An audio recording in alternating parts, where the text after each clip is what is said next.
Varicose veins బాధితులకు శుభవార్త. హైదరాబాద్ లో కన్సల్టేషన్ మరియు 3,500 రూపాయల colour Doppler test Avis hospitals లో ఉచితంగా పొందండి.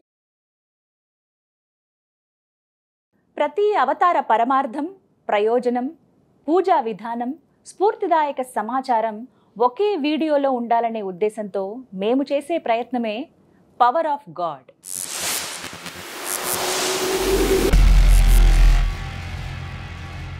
ఒక్కో ఎపిసోడ్లో ఒక్కో భగవంతుడి గురించి పూర్తి సారాంశం తెలియజేస్తూ సాగే పవర్ ఆఫ్ గాడ్లో ఈ వారం అల్లరి కృష్ణయ్య, మనందరి కృష్ణయ్య, ఆ శ్రీకృష్ణ పరమాత్ముడి గురించి వివరించేందుకు ప్రస్తుతం మనతో పాటు ఉన్నారు ఇస్కాన్ నుంచి ప్రణవానంద ప్రభుజీ. వారితో మాట్లాడి మరిన్ని విషయాలు తెలుసుకుందాం.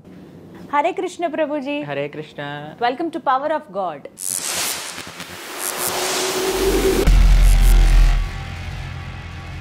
వెరీ న్యూ ప్రోగ్రామ్ ఇది. ఇందులో ప్రతి ఒక్క భగవానుడి గురించి, దేవీ దేవతల గురించి, వారి వారి విశిష్టత, అలాగే వారి ప్రత్యేకతలు తెలుసుకోవాలనుకుంటున్నాం. అందులో భాగంగా ఆ శ్రీకృష్ణ భగవానుడి గురించి మీ మాటల్లో వినాలని మరొక్కసారి. అయితే ముందుగా మా ప్రశ్న, అసలు శ్రీకృష్ణ భగవానుడి అవతార విశిష్టత ఏంటి? ఎందుకు ఆయన అవతరించారు? విష్ణుమూర్తి తెలుసు, కానీ ఆయన మరొక రూపంగా కృష్ణుడిగా ఎందుకు మా అందరికీ దర్శనమిచ్చారు, మనందరికీ? వీటి గురించి వివరించండి. భాగవతం చెప్తుంది కృష్ణస్తు భగవాన్ స్వయం అని అంటుంది అనమాట. ఆయన అవతారం కాదు, ఆయన అవతారి.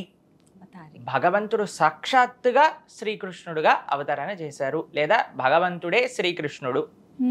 అయితే స్వామి తను ఎందుకు అవతరించారు అని తానే భగవద్గీతలో చెప్పుకున్నారు. పవిత్రానాయ సాధూనా వినాశాయ చతుష్కృతాం ధర్మ సంస్థాపనార్థాయ సంభవామి యుగే యుగే. ప్రతి యుగంలో కూడా నేను సాధువులని, తన భక్తులకి ఆనందాన్ని చేకూర్చడానికి.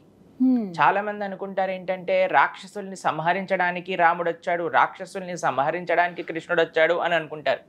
కానీ రాక్షస సంహారం ఆయన ఫస్ట్ ప్రియారిటీ కాదనమాట. ఫస్ట్ ప్రియారిటీ తన భక్తులకి ఆనందాన్ని ఇవ్వడానికి, తన భక్తులతో లీల చేయడానికి, తన భక్తుల యొక్క ప్రేమను ఆస్వాదన చేయడానికి. సెకండ్ రీజన్ భక్తులని కష్టపెట్టే వాళ్ళని నిర్మూలన చేయడానికి. దాని తర్వాత ధర్మాన్ని స్థాపన చేయడానికి. ధర్మం అంటే ఏమిటి? ధర్మస్తు సాక్షాత్ భగవత్పరీతం. భగవంతుడు చెప్పింది ధర్మం. ఇది ధర్మమా అది ధర్మమా అని అంటే స్వామి ఏది మనకి చెయ్యమంటారో అది ధర్మము. కాబట్టి ధర్మాన్ని ప్రతిష్టాపన చేయడానికి భగవంతుడు ఆవిర్భవించారు కృష్ణావతారంలో. కృష్ణుడు ఆవిర్భవించిన ఆ సంఘటన భాగవతంలో ఎంతో వైభవంగా ఉంటుంది. జలధరుదేహు నాజాను చతుర్బాహు సరసీలు జాక్షు విశాలాక్షు జారు గదా శంఖ చక్ర పద్మ విలాసు కంఠ కౌస్తుభమణి కాంతిబాను కమనీయ కటిసూత్ర కంకణ కేయూర శ్రీవత్సలాంఛనాంచిత విహారు సులకుండల ప్రభాయుత కుంటల్లాటు వైడూర్యమణి గణవర కిరీటు బాలు పూర్ణేందు రుజుజాలు సుగుణాల బాలు భక్తలోకపాలు కృపా విశాలు జూచి తిలకించి పులకించి యొబ్బి చెలరేగ వసుదేవుడు ఉత్సహింపే అని అంటారు భాగవతంలో. అంత ఆనందకరంగా భగవంతుడు ఆవిర్భవించారంటే దేవకీ గర్భమున. కానీ మీకు ఒక విషయం చెప్తానండి, భగవంతుడికి పుట్టుక అనేదే ఉండదు. అజాయమానో బహుదా విజాయతే అని అంటుంది శాస్త్రం. పుట్టుక లేనివాడు వివిధ రూపములలో ఆవిర్భవించారట. ఎందుకు ఆవిర్భవించారో తెలుసా? మీకోసం, మా కోసం, మనందరి కోసం ఆవిర్భవించారు. ఎందుకంటే ఆయనకు అంత ప్రేమ ఉన్నది కాబట్టి. దేవతలందరూ కూడా ఈ భూలోకాన్ని చూస్తే వాళ్ళకి వామిటింగ్ వస్తున్నట్టు అనిపిస్తుందట అండి. ఎందుకంటే అంత చెడు లోకం అట. అందరూ కూడా దేవతలందరూ మీరు చూసారనుకోండి, మీరు ఏదైనా మహాభారతం ఇలాంటివి చూసారనుకోండి, వాళ్ళందరూ ఇలా గాల్లో తేలుతూ ఉంటారు, ఇలా వచ్చి గాల్లో ఆగి అక్కడి నుంచి మాట్లాడుతూ ఉంటారు క్యారెక్టర్స్ తో అంతా. మీరు కుంతి మహారాణి ఎప్పుడైతే ప్రార్థన చేస్తుందో దేవతలందరికీ, వాళ్ళు ఇలా ఆకాశంలోకి వచ్చి ఆ పుత్రుణ్ణి ప్రసాదించి వెళ్ళిపోతారు. ఇవన్నీ మనం చూస్తాం. కానీ భగవంతుడి యొక్క కృప ఎటువంటిది అనంటే శ్రీకృష్ణుడు నేలపైన అవతరించి ఆ మట్టిని తిన్నాడు, మన్నుని తిన్నాడు బృందావనంలో. అత్యంత ప్రేమైక మూర్తి మనందరిలో కలిసిపోయి మనందరినీ ఆకర్షించి కర్షతి ఇది కృష్ణ, ఆకర్షణ చేసి ఆయన వైపు తన మార్గంలో తిప్పుకోవడానికి భగవంతుడు ఆవిర్భవించారనమాట శ్రీకృష్ణుడి యొక్క స్వరూపంలో. అటువంటి అద్భుతమైన సుందరమైన most captivating form of God is Krishna. Captivating అంటే సరైన అర్థం అండి దానికి? ఎవరినైనా ఆకర్షించేవాడు. ఆయనని చూస్తే ఇంకా మనం తల తిప్పుకోలేమన్నమాట. ఆయన గురించి వింటే ఇంకా మన చెవులు వినకుండా ఆగలేవు. ఆయన నామాన్ని చెప్తే అసలు చెప్పకుండా ఆపలేమన్నమాట. అటువంటి సుందరమైన అన్నిటికంటే అద్భుతమైన స్వరూపంలో స్వామి శ్రీకృష్ణుడుగా అవతరించారు. భగవంతుడికి పుట్టుక అంటూ ఉండదు అని మనం ఇందాక చెప్పుకున్నాం కదా. ఎలా అయితే సూర్యుడు ఉదయిస్తాడో అస్తమిస్తాడో భగవంతుడు అవతరిస్తారు, అవతార పరిసమాప్తి చేస్తారు. అంతేగాని స్వామికి పుట్టుక మరణించుట ఇలాంటివి ఉండవు. మనం సూర్యుడిని ఎప్పుడైనా ప్రొద్దున పూట పుడితే సూర్యుడు పుట్టాడు, రాత్రి కనిపించకపోతే మరణించాడు అని అంటామా? నీకు కనిపించట్లేదు కానీ ఎవరికో ఒకళ్ళకి కనిపిస్తున్నారు, అంతే కదండి. అలానే చెప్తాం కదా, అయ్యా నీకు కనిపించట్లేదు అంటే మాత్రం చేత మరణించినట్టు కాదయ్యా, ఇంకెక్కడో ఆయన తన వెలుగుని పంచుతున్నారు. అలానే భగవంతుడు ఆవిర్భవిస్తారు, భగవంతుడు అవతార పరిసమాప్తిని చేస్తారన్నమాట. ఇది విశేషం. కృష్ణుడి స్ట్రెంగ్త్ అని అంటే ఏం చెప్తారండి? What is the strength of lord Krishna? ఒక ఆయన మాతోటి మాట్లాడుతూ ఒక విషయాన్ని చెప్పారు. ప్రభుజీ, మనం అందరు దేవి దేవతలను చూసారనుకోండి, ఒకళ్ళు త్రిశూలం పట్టుకుంటారు, ఒకళ్ళు వివిధ ఆయుధాలు ధరించి ఉంటారు, ఇంకొకళ్ళు ఖడ్గాన్ని ధరించి ఉంటారు. అలా అందరూ ఏదో ఒక ఆయుధాన్ని, ఒకళ్ళు బాణాన్ని ధరించి ఉంటారు. అలా అందరూ దేవి దేవతలు కూడా ఒక్కొక్క ఆయుధాన్ని ధరించి మనకి దర్శనమిస్తారు. కానీ కృష్ణుడు మాత్రం ఫ్లూట్ని పట్టుకుంటారు. కృష్ణుడికి అన్నిటికంటే గొప్ప స్ట్రెంగ్త్ ఏమిటి అని అడిగితే ఆయన అందమే ఆయనకి స్ట్రెంగ్త్, ఆయన యొక్క లీలనే ఆయనకి స్ట్రెంగ్త్, ఆయన యొక్క రూపమే ఆయనకి స్ట్రెంగ్త్, ఆయన యొక్క నామమే ఆయనకి స్ట్రెంగ్త్. ఇంకే కొత్త స్ట్రెంగ్త్ అవసరం లేదు ఆయనకు చూపించుకోవడానికి. మా ఆచార్యులు అంటారు, పొరపాటున కానీ మీ జీవితంలో మీరు ఇంకా ఎటువంటి భౌతికమైన విషయాలను పొందాలి అని అనుకునే ఇచ్చ మీకు కానీ ఉంటే పొరపాటున కానీ బృందావనానికి రాకండి అని అంటారు ఆయన. పొరపాటున కానీ బృందావనానికి వస్తే కేశీ ఘాటికి మాత్రం అసలు వెళ్ళకండి అని అంటారు. ఎందుకు అని అంటే అక్కడ కృష్ణుడు త్రిభంగ స్వరూపంలో నించుంటాడు. ఆయనను ఒకసారి మీరు చూస్తే ఇంకా జీవితంలో దేని గురించి కూడా మీ మనసులో ఆసక్తి ఉండదు, కాబట్టి బృందావనానికి వెళ్ళొద్దు అని చెప్తారనమాట. ఎందుకు అని అంటే కృష్ణుడి యొక్క రూపం అటువంటిది, కృష్ణుడి యొక్క నామం అటువంటిది, కృష్ణుడి యొక్క లీల అటువంటిది అనమాట. ఒక్కసారి కానీ కృష్ణుడు కృష్ణ గ్రహీతాత్మ అని అంటారు ప్రహ్లాదుని. మనందరం ఈ ప్రపంచంలో ఏ గ్రహం అండి మమ్మల్ని, మాకు ఈ నడుస్తుంది, ఏలనాటి శని నడుస్తుంది, రాహు దశ నడుస్తుంది, కేతు దశ నడుస్తుంది అంటారు కదా. భగవద్భక్తులకు కూడా ఒక గ్రహం పట్టుకుంటుందట. ఏ గ్రహమో తెలుసా? ప్రహ్లాదుని పట్టుకున్న గ్రహం కృష్ణ గ్రహీతాత్మ, కృష్ణుడు అనే గ్రహం పట్టేసుకుంటుంది అనమాట. ఎప్పుడైతే కృష్ణ గ్రహం పట్టుకుంటుందో ఇంకా ఏ గ్రహం ఏం చేయలేదు అటువంటి భక్తుడిని. ఒకసారి కృష్ణ గ్రహం పట్టుకుంది అనుకోండి, ఇంకా మనం ఆ గ్రహం యొక్క బారి నుంచి మనం విడిచిపెట్టుకు వెళ్ళలేము. ఎందుకంటే మనం చూస్తాం ఏలనాటి శని అంటే 7.5 years ఎంతో ఉంటదని చెప్తారు. అయితే 7.5 అంటారు కదండి, 7.5 years. కానీ భగవంతుడి గ్రహం అలా కాదండి, జన్మాంతరాలకి మనతో పాటే ఉంటాడు. మనల్ని ఆయన దగ్గరికి తీసుకెళ్లేంత వరకు వదిలిపెట్టరు అనమాట. అది భగవంతుడి యొక్క కరుణ, అది భగవంతుడి యొక్క కృప. కాబట్టి కృష్ణుడి యొక్క స్ట్రెంగ్త్ ఎక్కడుంది అని అంటే, భగవంతుడు అని అంటే ఒక నిర్వచనంలోనే షడ్ ఐశ్వర్య సంపూర్ణులు అని అంటారు భగవంతుడు. అంటే అఖిల సౌందర్యం. ఈ ప్రపంచంలో అందరికంటే పెద్ద అందగాడు మన్మధుడు అని అంటారు, క్యూపిడ్ అని అంటారు. ఆయన కృష్ణుడిని చూస్తే కళ్ళు తిరిగి కింద పడిపోతాడట. అంత అందంగా ఉంటారు. మదన్ మోహనుడు అని అంటారు. మన ఇస్కాన్ హ్యాబిట్స్ లో ఉండే డిటి పేరు రాధా మదన్ మోహన్ జీ. మదన్ మోహన్ అంటే మదనుని కూడా మోహించిన వాడు అనమాట కృష్ణుడు. All beauty, all strength. ఇప్పుడు ఎవరైనా 200 kgs ఎత్తుతారు, 300 kgs ఎత్తుతారు, 500 kgs ఎత్తుతారో లేదో తెలియదు. కానీ కృష్ణుడు గోవర్ధనాన్ని ఎత్తి పెట్టుకున్నాడు, అది కూడా ఎడమ చేతి చిటికిన వేలుతో. ఎంత స్ట్రెంగ్త్ ఉందండి. All knowledge. ఒక బ్యాటిల్ ఫీల్డ్ లో, ఒక యుద్ధం జరిగే ప్రదేశంలో ఆయన 700 శ్లోకాలు భగవద్గీతను ఉపదేశం చేశారు. ఎటువంటి గీత అంటే 5000 సంవత్సరాల తర్వాత ఇంకా అందరూ అధ్యయనం చేస్తున్నారు భగవద్గీతని. All knowledge. దాని తర్వాత ఆల్ ఫేమ్.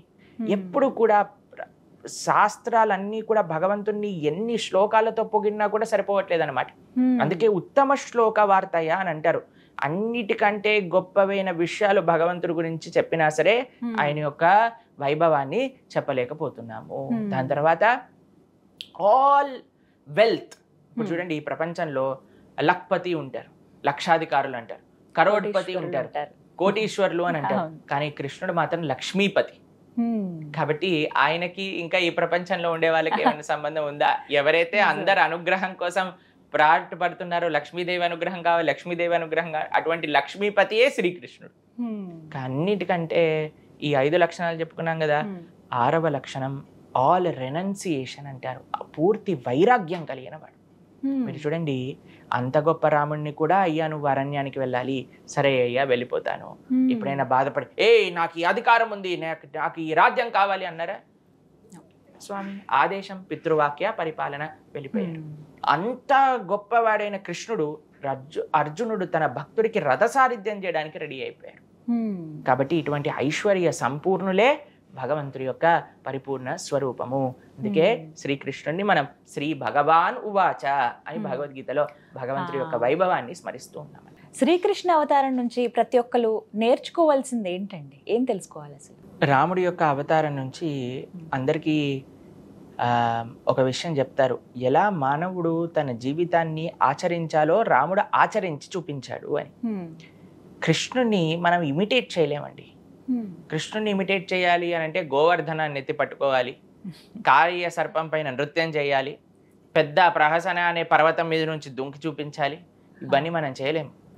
కృష్ణుడి యొక్క ఆ లీలలను అనుభవించగలుగుతాం, మనం ఆస్వాదన చేయగలుగుతాం, స్వామి యొక్క వైభవాన్ని గుర్తించగలుగుతాం. భగవంతుడు ఎవరు అనంటే ఆ భగవత్ తత్వాన్ని పూర్తిగా చాటి చెప్పిన వారు కృష్ణుడు అనమాట. ఆ కృష్ణ పరమాత్మ యొక్క లీలలను అర్థం చేసుకోవటం, కృష్ణ పరమాత్మ ఆ లీలల నుంచి ఇచ్చిన సందేశాన్ని తెలుసుకోవటం. ప్రతి ఒక్క లీల ఒక గొప్ప సందేశాన్ని మనకి చెప్తూనే ఉంటుంది. కానీ ఒక మానవుడిగా రాముడిలాగా కృష్ణుడి జీవితంలో మనం ఏమైనా నేర్చుకోవచ్చా అనంటే ఎన్నో విషయాలు ఉన్నాయి. ఒక స్నేహితుడికి ఎంత ప్రేమను ఆయన చూపించారు. స్నేహం అంటే ఏంటో మనము కృష్ణ సుధాముల యొక్క ప్రేమలో మనం చూడొచ్చు. కుచేలుడు అని అంటారు. అటువంటి బాధ్యత, ఇప్పుడు గృహస్థాశ్రమ ధర్మాన్ని ఎంత గొప్పగా నిర్వర్తించారు. అటు రాముడి దగ్గర నుంచి ఎలా అయితే చూడొచ్చో, ఇటు కృష్ణుడి నుంచి కూడా అలానే చూడొచ్చు. ఈరోజు పొద్దున మేము ఇన్స్టాగ్రామ్ లో ఒక రీల్ పెట్టామన్నమాట వెన్న దొంగతనం గురించి. అయితే దెన్ హీ మ్యారీడ్ 1600 గోపీస్ అని ఇలా సాడ్ ఫేసెస్ పెట్టారు. నేనన్నా 1600 మంది కాదయ్యా, 16,000 మంది. తర్వాత ఇప్పుడు చూడండి, జనాలు కృష్ణుడు 16,000 మందిని పెళ్లి చేసుకున్నారు అని అంటారు. అది ఎలా తెలిసింది వాళ్ళకి? భాగవత మాధ్యమంగా తెలిసింది. కానీ అదే భాగవతం ఎందుకు పెళ్లి చేసుకున్నాడు, పెళ్లి చేసుకున్నాక ఏం చేశాడు అనే విషయాలు అవసరం లేదు జనాలకి. కాబట్టి కృష్ణతత్వం ఏం చూపిస్తుంది అంటే ఒక భగవంతుడి యొక్క ఐశ్వర్యం ఎటువంటిది, ఒక భగవంతుడు ఎలా తన భక్తుల్ని రక్షించగలుగుతాడు, ఎలా తన భక్తుల్ని ఆదుకోగలుగుతాడు అని చూపించింది కృష్ణతత్వం. అందులో ఒక గృహస్థాశ్రమం 16,108 మంది భార్యలు ఉన్నప్పుడు కూడా ఒక్క ఇంట్లో కూడా మీరు ఎప్పుడైనా విడాకులు ఫైల్ చేశారు అని విన్నారా? మీరు ఎప్పుడైనా? లేదా ఏదైనా కష్టాలు వచ్చాయండి మనల్ని అప్పుడు అడుగుతున్నాడు కృష్ణుడు అని విన్నారా? 16,108 మందిని ఆయన గృహస్థాశ్రమ ధర్మంగా స్వీకరించి గృహస్థాశ్రమ ధర్మాన్ని మొత్తం కూడా నిర్వర్తించారు. ఏంటి చూపిస్తుంది మనకి 16,108?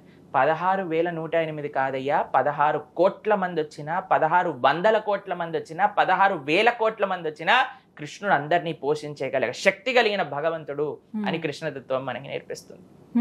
కాబట్టి భగవంతుడు గురించి మనం అర్థం చేసుకోవాలి అని అంటే మనం భగవంతుడి గురించి చెప్పిన శాస్త్రములు చదవాలి. కృష్ణుడి గురించి చెప్పిన శాస్త్రం శ్రీమద్ భాగవతం.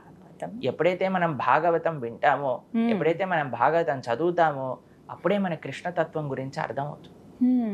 కృష్ణుడు చెప్పింది భగవద్గీత అయితే కృష్ణుడు గురించి చెప్పింది శ్రీమద్ భాగవతం. అసలు భాగవతం చదివితే, కృష్ణుడి యొక్క లీలలు చదివితే అసలు ఒక్కొక్క లీల ద్వారా కృష్ణుడు మనకి ఏం చూపించాలి అనుకుంటున్నాడు అనేది అవగతం అవుతుంది. ఎప్పుడైతే దాన్ని స్వయంగా మనం అనుభవిస్తామో అప్పుడు మన జీవితంలో ఉండే అన్ని రిలేషన్షిప్స్ కూడా ఎంతో పర్ఫెక్ట్ గా మారుతాయి అన్నమాట. చిట్ట చివరికి అన్నిటికంటే top most and the most important భగవంతుడికి భక్తుడికి ఉండే రిలేషన్షిప్ కూడా మనం శ్రీమద్ భాగవతం చదవటం వల్ల, కృష్ణుడి యొక్క లీలలు వినటం వల్ల, కృష్ణుడు ఏమేమి చేశారు తన లీలల్లో అని తెలుసుకోవటం వల్ల మనకి అవగతం అవుతుంది. ఒక్కొక్క దేవి దేవతలకు కావచ్చు, ఎవరైనా భగవంతుడికైనా పూజా విధానం అంటూ ఒకటి ఉంటుందండి. అసలు కృష్ణ భగవానుని ఎలా పూజించాలి? పత్రం పుష్పం ఫలంతోయం యోమే భక్త్యా ప్రయశ్చతి అని భగవంతుడు చెప్పారు. భగవంతుడి యొక్క ఆరాధన పరమ సాత్వికమైన ఆరాధన. ప్రేమ అనేది భగవద్ ఆరాధనలో ముఖ్యం అండి. నువ్వు ఏం వస్తువు ఇస్తున్నావు, కొంతమంది చెప్తారనమాట, నువ్వు ఈ పూజలో ప్రసన్నం అవ్వాలంటే ఆ రాయి తీసుకొనిరా, ఈ చెట్టులో ఈ ఆకు పట్టుకొనిరా, ఆ నూనె వెయ్యి, ఈ ఒత్తు వెయ్యి, ఇలా దాన్ని ఉల్టా దిప్పు, ఈ ముగ్గెయ్యి, ఇలాంటివి ఏమి ఉండవండి భగవంతుడి దగ్గర. పత్రం పుష్పం ఫలం తోయం యోమే భక్త్యా ప్రయచ్చతి. అయ్యా నువ్వు ప్రేమతో నాకు ఏది పెట్టినా నేను స్వీకరిస్తా. సాత్వికమైనవి. ఏంటి సాత్వికమైనవి? భగవంతుడు పెద్ద మెన్యూ ఏమి ఇవ్వలేదండి, కాంప్లికేటెడ్ మెన్యూ. చాలా ఈజీగా చెప్పారు, అయ్యా నాకు ఏమే సమర్పణ చేయాలి. పత్రం, ఆకులు, పుష్పములు, తులసి పత్రములు, ఏవైనా వాటితో చేసిన ఏవైతే మనకి ప్లాంట్స్ అంటారు కదా, ప్లాంట్స్ తో చేసిన ఏదైనా నైవేద్యము భగవంతుడికి అక్సెప్టబుల్. పత్రం పుష్పం, ఫ్లవర్స్, పూలు ఎంత ఈజీగా దొరుకుతాయండి, ఎక్కడైనా పూలు తీసుకొని భగవంతుడికి సమర్పణ చేయటం. పత్రం పుష్పం ఫలం, ఫలం అంటే పండ్లు. తోయం అని అంటే నీళ్లు, పాలు, వీటన్నిటివి కూడా భగవంతుడికి సాత్వికమైన ఆరాధన, సింపుల్ ఆరాధన. భగవంతుడికి చక్కగా తులసి పెట్టి నివేదన చేయటం, తులసి పత్రములు, అలంకరణ, అభిషేకము, చాలా ప్రేమతో ఆరాధన. భగవంతుడికి ఏం చేస్తున్నాము అని ఆయన చూడనండి, ఎలా చేస్తున్నాము అని మాత్రమే చూస్తారు. ఎంత ప్రేమతో చేస్తే అంత మంచిది. ఇప్పుడు మీరు బృందావనాది క్షేత్రములకు వెళ్ళారు, అంతెందుకండి ఇక్కడ కూడా మేము ఎంతో మంది భక్తులకి చూస్తాము, వాళ్ళు ఎలా ఆలోచిస్తారు స్వామి గురించి. ఇప్పుడు సమ్మర్స్ కదండి, చాలా మంది భక్తులు కూలర్లు తెచ్చారు, వాళ్ళ గోపాల్ కూలర్లు పెడతారు ఇంట్లో, భగవంతుడికి కూడా చక్కగా ఇది అవ్వాలి. శీతల పానీయములు సమర్పణ చేస్తూ ఉంటారు, కుండలలో భగవంతుడికి నీళ్లు పెడుతూ ఉంటారు, చక్కటి నైవేద్యములు సమర్పణ చేస్తూ ఉంటారు. భగవంతుడు బొమ్మ అనుకునే వాడికి వాడి హృదయం రాయి, వాడి బుర్ర రాయి, కాబట్టి భగవంతుడు రాయిలాగానే కనిపిస్తుంది. భగవంతుడు సాక్షాత్తుగా శ్రీ విగ్రహ రూపంలో మన ముందు ఆయన పూర్తి శక్తులతో ఉన్నారు అని అనిపిస్తే ఆ భగవంతుడు అలానే మనతో రెసిప్రోకేట్ అవుతారు, అలానే మనం భగవంతుని సేవ చేయగలుగుతాం. ఆ సేవలో మనకి ఆ అనుభవం అనేది కలుగుతుంది. ఇది చెప్పి చెప్పి చెప్పి చెప్పి జనాలకు అర్థం కాదు, వాళ్ళు ఎప్పటి వరకు అయితే ఎక్స్పీరియన్స్ చేయరు. ఇప్పుడు నేను మీకు ఒక 2 గంటల సేపు గులాబ్ జామున్ గురించి ప్రవచనం చెప్తే ఏమీ లాభం అండి, ప్రభుజీ మీరు గులాబ్ జామున్ గురించి చెప్పకండి, తెచ్చి ఇవ్వండి మాకు అని అంటారు. అంతేనా? తినంది మనకి ఏం తెలుస్తుందండి గులాబ్ జాముల గురించి. అలానే మేము భగవంతుడి యొక్క భక్తి యొక్క రసం ఏంటయ్యా, భగవంతుడి యొక్క ఆరాధనలో ఉండే మాధుర్యత ఏంటయ్యా, అక్కడ ఉండే ఎక్స్పీరియన్స్ ఏంటయ్యా అని ఎంత చెప్పినా సరే జనాలు ప్రశ్నిస్తూ ఉంటారు. మీరు చేయటం ప్రారంభం చేయండి, అప్పుడు మీకు తెలుస్తుంది. మన ఆచార్యులు, మన పూర్వీకులందరూ దీన్ని అనుభవించారు కాబట్టి వాళ్ళు అంత నమ్మకంతో దాన్ని ప్రతిపాదన చేశారు. మేము ఎక్స్పీరియన్స్ చేస్తున్నాం కాబట్టి మీరు చెప్తున్నారు, మీరు మాత్రం విని అది కాదు ఇది కాదు అంటే ఏం లాభం? దాన్ని స్టార్ట్ చేయండి మీరు కూడా ఎక్కడో ఒక చోట, అప్పుడు మీకు కూడా ఆ ఎక్స్పీరియన్స్ అనేది కలుగుతుంది. కాబట్టి భగవంతుడి యొక్క ఆరాధన చాలా సింపుల్ అండి, చాలా ఈజీ. ప్రేమతో ఏది పెట్టినా ఆ స్వామి స్వీకరిస్తారు. ప్రేమ ముఖ్యం. ప్రతినిత్యం ఆ శ్రీకృష్ణ భగవానుడి అనుగ్రహం మా మీద ఉండాలంటే ఎటువంటి మంత్రాన్ని జపించవలసి ఉంటుంది? చాలా గొప్ప విషయం. మనం ఇప్పుడు చూడండి, ఎవరైనా అటెన్షన్ మనకు కావాలనుకోండి, వాళ్ళ పేరు పిలిస్తే వెంటనే వాళ్ళు ఎక్కడున్నా సరే ఏంటి అని అడుగుతారు, అవునా? పలుకుతారు. మీరు ఎంత దూరంలో ఉన్నా గట్టిగా మీ పేరు పిలిచామనుకోండి మీరు పలుకుతారు కదా. అలాగే భగవంతుడి యొక్క అటెన్షన్ కూడా మనకు కావాలి అని అంటే మంత్రము, భగవంతుడి యొక్క నామం అన్నిటికంటే సులభమైన మార్గం ఆయన అటెన్షన్ మన పైన పెట్టడానికి. అంటే ప్రభుజీ మనం పిలుస్తేనే భగవంతుడు మన వైపు చూస్తాడా? కాదు, అందరినీ చూస్తూ ఉన్నారు, కానీ నాకు ఆ అటెన్షన్ కావాలి. ప్రభుపాదుల వారు ఒక ఉదాహరణ చెప్తారు మీకు. ఆయన ఒక పార్క్ లోకి వెళ్ళినప్పుడు అక్కడ చిన్న చిన్న డక్స్ ఉన్నాయన్నమాట. అయితే ఒక ఆయన ఇలా ఇలా పెడుతూ ఉన్నారు, ఏవైతే గట్టిగా అంటున్నారో వాళ్ళకి ఇస్తున్నారు అనమాట. ఏంటి అని అంటే ఆయన అందరికి పెట్టడానికే ప్రయత్నం చేస్తున్నారు, కానీ ఏవైతే అన్నిటికంటే గట్టిగా అరుస్తున్నారో దానికి ముందు కృపను ఇస్తున్నారు అనమాట. అవి ముందు తిండి పెడుతున్నారు, ఎందుకంటే ఆ ఎంథూజియాజం అది అలా చూపిస్తుంది. కాబట్టి భగవంతుడు కూడా మనం ఎప్పుడైతే మంత్రం చేస్తామో, నామం చేస్తామో, అది భగవంతుడికి ఒక విధంగా గ్రాటిట్యూడ్ చెప్పుకోవటం. ఏదో అడగటం కాదండి, అయ్యా నాకు ఇచ్చిన దానికి నీ కృతజ్ఞత అని. మనం శత్రుచ్ఛేదైక మంత్రం, సకలుపనిషద్వాక్య సంపూజ్య మంత్రం, సంసారోచ్ఛేద మంత్రం అని అంటారు. జప జప జన్మ సాఫల్య మంత్రము అని అంటారు. ఏంటా మంత్రము అని అంటే కృష్ణ మంత్రం. భగవంతుడి యొక్క నామాన్ని కృష్ణ, గోవింద, మధుసూదన, ముకుంద, వామన, శ్రీనాథ, నారాయణ, వాసుదేవ, శ్రీకృష్ణ భక్త ప్రియ చక్రపాణి, శ్రీ పద్మనాభ అచ్యుత కైటబారే, శ్రీకృష్ణ పద్మాక్ష హరే మురారే, అనంత వైకుంఠ ముకుంద కృష్ణ, గోవింద దామోదర మాధవేతి. ఆ కులశేఖరాల వారు అంటారండి, కృష్ణ నీకు ఇన్ని సుందరమైన నామాలున్నా ఈ జనాలు పరకట్లేదు, ఏంటి వీళ్ళకి వచ్చే ప్రాబ్లము, వీళ్ళ వ్యసనాలలో పడి వ్యసనాభిముఖ్యం అని అంటారు. ఇంత టైం వేస్టర్స్, ఇన్స్టాగ్రామ్, వాట్సాప్ ఇవన్నీ చూడడానికి టైం ఉంటుంది, కానీ వీళ్ళకి నీ నామం పలకడానికి ఎలా టైం దొరకట్లేదు అని ఆశ్చర్యపోతారు అనమాట కులశేఖరాలు వారు. కాబట్టి కృష్ణుడి యొక్క అటెన్షన్ ఈజీగా కావాలి అని అంటే సింపుల్ మంత్ర, హరే కృష్ణ కృష్ణ కృష్ణ హరే హరే, హరే రామ రామ రామ హరే హరే. సింపుల్ గా ఈ భగవన్ నామాన్ని జపం చేయండి. కలోదోష నిదే రాజన్ అస్తి ఏకోన్ మహాన్ గుణాన్ కీర్తనాదేవ కృష్ణస్య ముక్త సంగ పరంపరజే. అన్నిటికంటే సులభమైన మార్గం, అన్నిటికంటే గొప్పదైన మార్గం భగవన్ నామ స్మరణ. అలాగే అత్యంత నిర్మలమైన మనస్సుతోటి ఆ కృష్ణ భగవానుడిని పూజిస్తే ఆయన మనకి అనుగ్రహించేది ఏమిటి? యద్గత్వా న నివర్ధంతే తద్ధామ పరమం మమ అని అంటారు భగవంతుడు. ఈ ప్రపంచంలో మనం ఏది చేసినా, ఎవరిని పూజ చేసినా సరే, యాంతి దేవ వ్రతాదేవాన్, ఎక్కడికి వెళ్ళినా సరే వాళ్ళ దేవత లోకాలకి మనం చేరుకుంటాం. కానీ కృష్ణుడు భగవద్గీతలో ఒక విషయం చెప్పారండి, ఆ బ్రహ్మ భువనాలోక పునరావృత్తినో అర్జున. ఇక్కడ నుంచి బ్రహ్మగారి ప్లానెట్ అంటే అత్యంత టాప్ మోస్ట్ ప్లానెట్ అన్నమాట. ఇక్కడ నుంచి బ్రహ్మలోకం వరకు వెళ్ళినా సరే మళ్ళీ నువ్వు తిరిగి ఈ మర్త్యలోకం అంటే ఈ భూలోకానికి రావాల్సిందే. ఆ బ్రహ్మ భువనాలోక పునరావృత్తినో అర్జున మాముపేత్యతు కౌంతేయ, నన్ను కాని ఆశ్రయిస్తే పునర్జన్మ న విద్యతే, మళ్ళీ పునర్జన్మ అనేది ఉండదు. భగవంతుడు తన ధామంలో తన యొక్క సేవ ఇచ్చి మనల్ని ఉద్ధరిస్తారు. భగవంతుడికి అన్నిటికంటే గొప్ప కృప మన పైన చూపించడం ఏంటి అంటే తన భక్తిని ఇవ్వటం, తన భక్తుల యొక్క సాంగత్యాన్ని ఇవ్వటం, మంచి భగవద్భక్తి మార్గాన్ని ఇవ్వటం, తన పట్ల శ్రద్ధాభక్తి విశ్వాసాలను ఇవ్వటం. ఇదే భగవంతుడు చూపించే అత్యంత కృప. ఎవరైనా భౌతికమైన కోరికలు ఎవరైనా తీర్చేయచ్చండి, దేవతల దగ్గరికి వెళ్ళాల్సిన అవసరం లేదు. ఎవరైనా సిద్ధ బాబా, ఇప్పుడు మనకి తెలుసు మన ఇండియాలో పెద్ద పెద్ద బాబాలు ఫేమస్ అయిపోయారనమాట. మీరు వినే ఉంటారు, మనం చూసే ఉంటారు టీవీలలో. ఒక ఆయన అయితే మీరు ఆయన ముందెళ్ళి నించున్నారనుకోండి, మొత్తం రాసేస్తారనమాట, ఎందుకు వచ్చారు ఏంటి దాని సొల్యూషన్స్ అంతా కూడా రాసేస్తారు. తెలుసా మీకు? బాగేశ్వర్ ధామ్ అని మీరు పేరు వినే ఉంటారు. సిద్ధులు ఉన్నాయి, వాళ్ళ తాతగారు సంపాదించిన తపస్సు ఈయనకి ఇచ్చారనమాట. కాబట్టి ఆయన ఓపెన్ గా మీరు టీవీలో చూస్తుంటే ఇలా మూటలలో వాళ్ళ తాతగారు జపం చేసిన మాలలని వేసుకుంటారు. ఆ మాలల వల్ల, ఆ సాధన వల్ల ఆయనకు ఆ సిద్ధి వచ్చింది. కాబట్టి ఏదో దేవతల్ని పూజ చేయాల్సిన అవసరం లేదండి. సిద్ధి కావాలంటే ఎవడైనా ఇచ్చేస్తాడు. మీకు ఆరోగ్యం బాగుండాలంటే డాక్టర్ దగ్గరికి వెళ్ళండి, భగవంతుడి దగ్గరికి వెళ్ళాల్సిన అవసరం లేదు. డాక్టర్ మన నయం చేసేస్తాడు. మనకి ఏదైనా ఆర్థికమైన సమస్యలు ఉన్నాయంటే ఈ ప్రపంచంలో ఎవరైనా మనకు ఆర్థికంగా హెల్ప్ చేస్తారు. దానికి భగవంతుడి దగ్గరికి వెళ్ళాల్సిన అవసరం లేదండి. భగవంతుడి దగ్గరికి వెళ్ళాల్సింది భగవంతుడి పట్ల ప్రేమ కోసం మనం వెళ్ళాలి, భగవంతుడి పట్ల భక్తి కోసం మనం వెళ్ళాలి, భగవంతుడి పట్ల నమ్మకం కోసం మనం వెళ్ళాలి. కానీ ఏ భౌతికమైన వీళ్ళు ఒకళ్ళు ఇది ఇచ్చేస్తారు, ఒకళ్ళు అది ఇచ్చేస్తారు, ఒకళ్ళు ఇది ఇచ్చేస్తారు, దానికోసం భగవంతుడి దగ్గర, భగవంతుడు ఏం సూపర్ మార్కెట్ కాదు మనం వెళ్ళాల్సిన సామాన్లు కొనుక్కొని తీసుకొని రావడానికి. భగవంతుడు మనల్ని ఉద్ధరించడానికి, మనల్ని జన్మ మృత్యు సంసార చక్రం నుంచి బయటికి తీసుకొచ్చి ఆ భగవద్ లోకంలో మనల్ని శాశ్వతమైన ఆనందాన్ని ఇవ్వడానికి భగవంతుడిని ఆశ్రయించాలి, కానీ భౌతికమైన కోరికల కోసం కాదు. కృష్ణుడు ఇచ్చిన ఆ శాశ్వతమైన ఆనందాన్ని ఇస్తారు. ఏ ఆనందాన్ని ఒకసారి పొందితే ఈ భౌతికమైన కోరికలు ఎన్నడూ అడగమో అటువంటి శాశ్వత ఆనందాన్ని కృష్ణుడు మనకు అనుగ్రహింపజేస్తాడు. అది ముఖ్యం.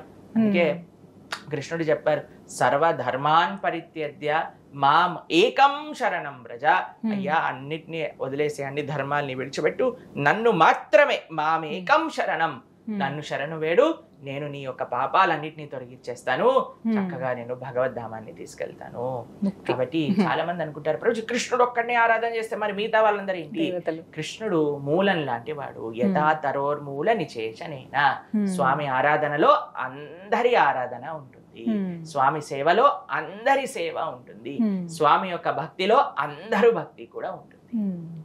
శ్రీకృష్ణ భగవానుడి గురించి, వారి లీలల గురించి మీ మాటల్లో అనేకం విన్నామండి. అయితే భక్తుల పట్ల ఆయన చూపించినటువంటి అనుగ్రహం కావచ్చు, ఆయన చూపించిన ప్రేమ, వాత్సల్యం, ఇవి ఒక 2-3 మీ మాటల్లో వినాలని ఉంది. కృష్ణుడికి తన భక్తులంటే ఎంత ఇది. దీనికంటే అసలు మీకు ఒక విషయం చెప్పాలా, మీరు ఏదైనా సినిమా చూసారనుకోండి, ఎంట్రీ ఎలా ఉంటుంది హీరోది, ఇంట్రడక్షన్ అని ఓ సుమోలు ఇలా గాళ్ళల్లో లేసేసి మొత్తం సుడిగుండాలు వచ్చేసి అటువైపు కరెంటు పోల్లు పడిపోయి కరెంట్లలో మధ్యలో నుంచి హీరో ఇలా వస్తూ ఉంటాడు. పరిగెడుతూ వచ్చిన భాగవతం కృష్ణుడి యొక్క ఫిలిం అనుకుంటే కృష్ణుడి యొక్క ఎంట్రీ ఎలా ఉంటుందో తెలుసా అండి? భాగవతంలో ఫస్ట్ కృష్ణుడి గురించి వర్ణించేది భాగవతంలో అర్జునుడి యొక్క రథసారథి. ఎవరైనా డ్రైవర్ గా హీరో ఎంట్రీ ఉంటుందా అండి ఏదైనా సినిమాలో? కానీ మా స్వామి యొక్క సినిమాలో మాత్రం ఆయన డ్రైవర్ గా ఎంట్రీ ఇచ్చారు. ఎందుకు డ్రైవర్ గా ఎంట్రీ ఇచ్చారు అని అంటే, నాకంటే నా భక్తుడు గొప్ప, నేను ఆయన కోసం కింద కూర్చోడానికైనా రెడీ. మీకు ఒక విషయం చెప్తాను. రథసారథ్యం అంటే ఏంటో తెలుసా? ముందు GPS పెట్టేసి డెస్టినేషన్ పెట్టి మ్యాప్ చూసుకొని వెళ్ళటం కాదు. కుడి వైపు వెళ్ళాలి అంటే కుడి కాలుతో ఇలా వెనకాల తంతారనమాట. ఎడం వైపు వెళ్ళాలి అంటే ఎడం భుజం పైన తంతారు. ఇప్పుడు పైన అర్జునుడు ఇలా యుద్ధం చేస్తూ ఉన్నారు. ఇప్పుడు కుడి వైపు వెళ్ళాలి అని అంటే కుడి కాలుతో కృష్ణుడు కుడి భుజం పైన తన్నాలన్నమాట. అప్పుడు కృష్ణుడు కుడి వైపు వెళ్ళాలి. ఎడం వైపు వెళ్ళాలంటే ఎడమ కాలుతో ఎడం భుజం పైన తన్నాలి కృష్ణుడికి, అప్పుడు ఎడం వైపు వెళ్ళాలి. అలాంటి పొజిషన్ లో కృష్ణుడు కూర్చొని రథ సారిథ్యం చేసి తన భక్తుని గెలిపించుకున్నాడు. దీనికంటే పెద్ద ఉదాహరణ ఏంటంటే కృష్ణుడికి భక్తులు అంటే ప్రేమ అని. ఎక్కడున్నా సరే ఏ లీలలైనా చూడండి, ఆలవైకుంఠపురిలో ఆలోన సౌదంబులో అని గజేంద్ర మోక్ష లీలలో లక్ష్మీదేవితో వైకుంఠంలో ఆనందంగా ఉన్నాడు. ఒక్కసారి ఒక ఏనుగు భగవంతుని పిలిచేసరికి పరిగెత్తుకుంటూ వచ్చేసారు. లక్ష్మీదేవిని కూడా పట్టించుకోలేదు, పరిగెత్తుకుంటూ వచ్చేసారు అనమాట కాపాడుకోవడానికి. ద్రౌపది దేవి పిలవంగానే వెంటనే చీరిచ్చి కాపాడారు. అసలు ఎప్పుడు తన మనసులో తన భక్తులు భక్తులు భక్తులు మద్భక్త పూజాభ్యధిక సాధూనాం హృదయం మహ్యం, ఎప్పుడు తన భక్తుల గురించే ఆలోచిస్తూ ఉంటాడు. ఆయనకి ఇంకేం ఆలోచనే లేదు ఆయన. ఎందుకంటే ఆయన చేసిన సృష్టి ఎంత బాగుందంటే ఆ సైకిల్లో ఆ సిస్టంలో అది నడుస్తూనే ఉంటుంది అనమాట. కానీ ఈయనేం చేస్తాడు? తన భక్తుల గురించి ఆలోచిస్తూ ఉంటాడు. కృష్ణుడికి ఎంత ప్రేమ, దానికంటే ఇంకొక ప్రేమ. అసలు ప్రేమ భక్త వత్సల్యత అన్నదానికి మారు పేరు కృష్ణావతారం. భక్తులంటే ఆయనకి ఆ పరిమితమైన ప్రేమ. అందుకే ఏదైనా మన జీవితంలో అవ్వాలి అని అనుకుంటే కృష్ణ భక్తుడు అవ్వాలి, ఆ ప్రేమను ఆస్వాదన చేయడం. అది విశేషం. చాలా చక్కగా వివరించారు Prabhuji. Thank you so much. Power of God ఈ కార్యక్రమానికి మీరు విచ్చేసి చాలా చక్కగా ఆ కృష్ణ అవతారం గురించి వివరించినందుకు ధన్యవాదాలండి. హరే కృష్ణ. ధన్యవాదాలండి.